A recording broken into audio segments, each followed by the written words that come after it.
Good morning students. यहाँ पे जैसा कि आपका चैप्टर कंप्लीट होता है पर्वत प्रदेश में पावस, और उस चैप्टर के माध्यम से मैंने आपको बताया था कि किस प्रकार से कवि ने कल्पना की है, क्योंकि यहाँ पे अधिकांश मानते हैं कि ऐसा संभव नहीं है, लेकिन हम ये कहते हैं जहाँ न पहुंचे रवि वहां पहुंचे कवि। वही चीज यहाँ पे आती है कि पंत ने ऐसी ऐसी कल्पना की जो कि वास्तव में ऐसा संभव नहीं है, लेकिन फिर भी यहाँ पे उन्होंने अपनी कल्पनाशीलता के द्वारा इसको सिद्ध किया है। अब इसके क्वेश्चन आंसर। पावस ऋतु में प्रकृति में कौन कौन से परिवर्तन आते हैं। अब एक चीज ध्यान रखना, यहाँ पे हम ये मानते हैं कि जो भी परिवर्तन होगा वो इस कविता के आधार पर ही होना चाहिए। हम उन्हीं क्वेश्चंस में अपना दिमाग या अपने विचार लिख सकते हैं जहाँ पे कवि कहता है। अगर वो सिर्फ ये कहता है कविता के माध्यम से, तो हमें सिर्फ वही बताना है जो कविता में। जैसा कि इस कविता के अंदर आपने देखा कि प्रकृति पल पल अपना रूप परिवर्तित करती है। पुष्पों से प्रकृति प्रदेश प्रदेश आच्छादित हो जाता है। तालाब जल से भर जाता है। झरनों का पानी मोती की लड़ियों की तरह लगने लगता है। ऊंचे ऊंचे वृक्ष ऐसे प्रतीत होते हैं जैसा कि मानव चिंताग्रस्त होकर आसमान की ओर झांक रहे हो। और इंद्र अपने वर्षा रूपी जो बादल है, या कह सकते हो अपने वाहन है, उन वाहन के ऊपर सवार होकर इस प्रकार के जादू दृश्य पहाड़ों पर दिखाता है। नेक्स्ट, मेखलाकार शब्द का क्या अर्थ है, कवि ने यह प्रयोग क्यों किया है। यहाँ पे जैसा कि आपको बताया कि मेखलाकार का जो सामान्य अर्थ है वो इस ढंग से होता है जिसका अर्थ कमरबंद के रूप में आ सकता है, या हम कह सकते हैं मेखलाकार का शब्द है गोल आकार वाला या मंडप के आकार वाला। कवि ने पर्वत के लिए शब्द का प्रयोग किया है क्योंकि पर्वत का आकार मेखलाकार होता है और वर्षा ऋतु में ऐसा नजर आता है, क्योंकि उस पहाड़ के चारों छोटे मोटे पहाड़ होते हैं, उसको चारों तरफ से घेरा बनाकर रहते हैं। तो ऐसा कवि का विश्वास है कि जैसा कमरबंद होता है जो महिलाओं के कमर पे चारों तरफ रहता है, ठीक वैसा ही नजर इसमें आता है। नेक्स्ट क्वेश्चन आता है, शस्त्र दृक संबंध का क्या तात्पर्य, कवि ने इस पद का प्रयोग किसके लिए किया है। यहाँ पे जैसा कि शास्त्र मतलब हजारों दृग यानी नेत्र, सुमन यानी फूल। कवि ने माना है कि उस पहाड़ के ऊपर जो पेड़ है, उस पेड़ को अपने विशाल आकार को देखने के लिए हजारों आंखों की आवश्यकता है। अब कवि ने इसके लिए कल्पना की कि उस पहाड़ के ऊपर जितने भी फूल खिले हुए हैं वो फूल नहीं है, बल्कि वो क्या है, उस पहाड़ की आंखें, जिनके द्वारा क्या कर रहा है, वो अपने विशाल आकार को नीचे जो तालाब है उस तालाब के अंदर देख रहा है। नेक्स्ट क्वेश्चन 4, कवि ने तालाब की समानता किसके साथ दिखाई और क्यों।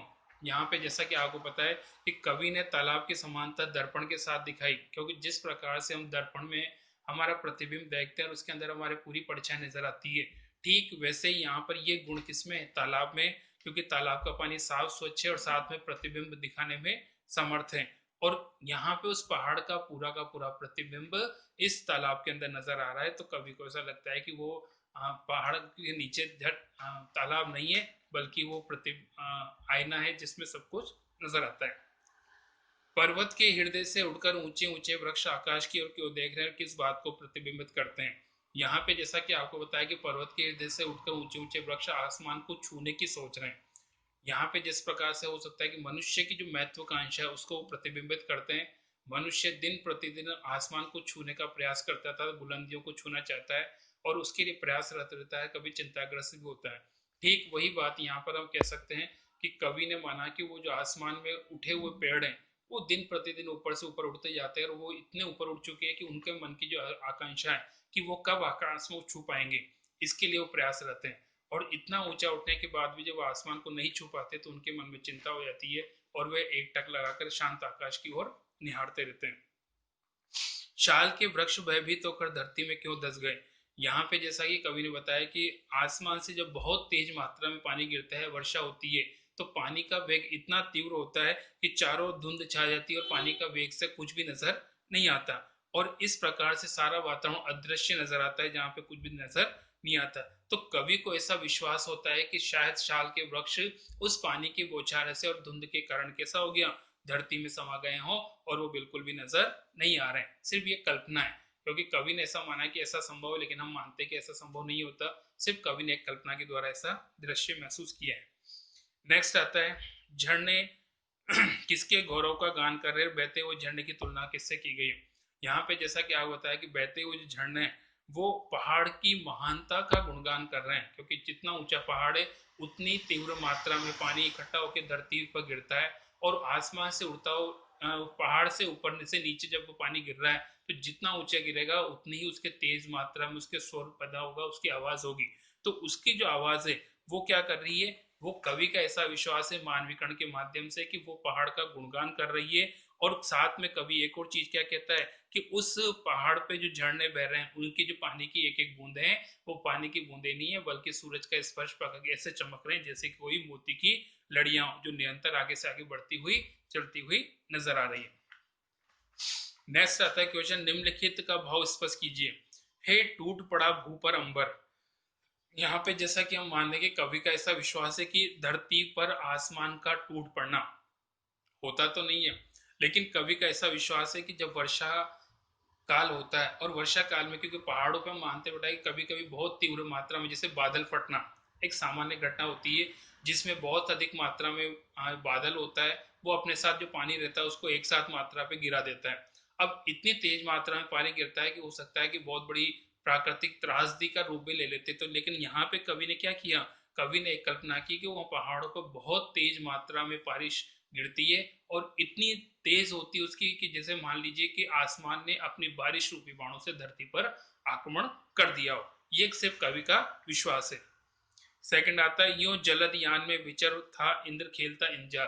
कवि ने एक चीज यहाँ पे कल्पना की है कि वर्षा का देवता जो इंद्र है वो अपने बादल रूपी यान पर सवार होकर वर्षा काल में ऐसे जादू दृश्य पहाड़ों पर दिखाता है। हम भी मानते हैं कि ऐसा नहीं हो सकता, लेकिन कवि ने ऐसा माना है क्योंकि पहाड़ पे जो दृश्य बदल रहे हैं वो सब एक जादू की तरह लगते हैं। कभी आपने हिल स्टेशन पे आप गए हो तो आपने महसूस किया होगा कि वहां पे कभी तो बहुत तेज धूप पड़ती, चिलचिलाती धूप होती, फिर अचानक कोई बादल आता है, फिर बहुत तेज बारिश हो जाती है, थोड़ी देर बाद फिर वापस चमकीले बादल आ जाते हैं। मतलब इस प्रकार का वातावरण बहुत शीघ्रता से बदलता है और इसी बादल को कवि ने एक जादू के रूप में माना है।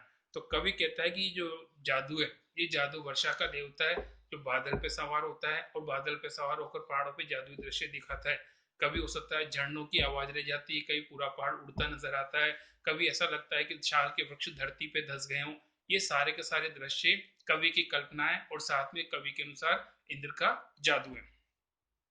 गिरिवर के उड़ से उठ उठकर उच्च आकांक्षाओं से तरोवर है झांक रहे नीरो रम पर अनिमेश अटल कुछ चिंता पर। यहाँ पे जैसे कि कवि ने बताया कि पहाड़ के हृदय पर जो वृक्ष उगे हुए हैं वो वृक्ष इस प्रकार से उगे जैसे कि मनुष्य की महत्वाकांक्षा होती है।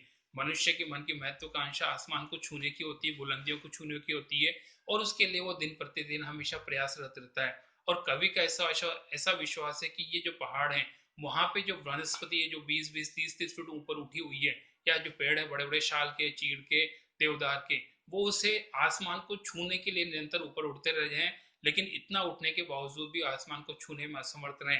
इसलिए वो मनुष्य की मन की महत्वाकांक्षा बताते हैं और जिस प्रकार मनुष्य प्रयास करता है फिर भी नहीं छू पाता है, सफल रहता है, तो निराश और चिंताग्रस्त होता है। ठीक वैसे यहाँ पर पहाड़ है, उस पहाड़ के कह सकते हो वनस्पति पेड़ है जो आसमान को छूने में असमर्थ होने पर एक टक लगाकर आसमान की ओर निरंतर देखते हुए नजर आते हैं।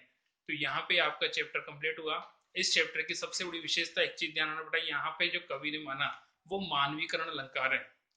मानवीकरण अलंकार के बारे में फिर आपको एक बार और रिपीट कर देता हूँ कि जहाँ पे प्रकृति के जो अंग होते हैं जिसमें पेड़ पौधे, नदी नाले, तालाब, जैसे 9th में आपने पढ़ा होगा जिसके अंदर हो सकता है कि शुकी का और साथ में कह सकते हो गुलाब का और नदी का। अब नदी और गुलाब गीत अगीत चैप्टर के माध्यम से आपको पता है कि वहां पे ऐसा तो होता नहीं कि तालाब सॉरी जहाँ पे गुलाब बोलता होगा या नदी बोलती है, लेकिन कवि ने ऐसा कल्पना की है कि तालाब कुछ कह रहा है और गुलाब कुछ कह रहा है। तो यहाँ पे प्रकृति के जो अंग होते हैं मनुष्य की तरह यदि कार्य करेंगे तो निश्चित तौर पे वहां पे मानवीकरण अलंकार होगा। और इस कविता में ऐसे कई दृश्य जैसे आपको मैंने बताया ये सारे के सारे मानवीकरण को बताते हैं, क्योंकि यहाँ पे कवि ने एकमात्र कल्पना की कि ये सब प्रकृति के अंग, क्योंकि सारा प्राकृतिक वातावरण, प्रकृति वातावरण के अंदर जो उन्होंने महसूस किया है वो एक मनुष्य की तरह कार्य करते हुए नजर आना, अपने प्रतिबिंब को तालाब में देखना, साथ में आसमान में एक टक लगा के देना, पहाड़ की महानता का गुणगान करना, ये सब चीजें इस बात को शो करती है कि ये सब मनुष्य की तरह कार्य करते हुए नजर आते हैं। बाकी फिर नेक्स्ट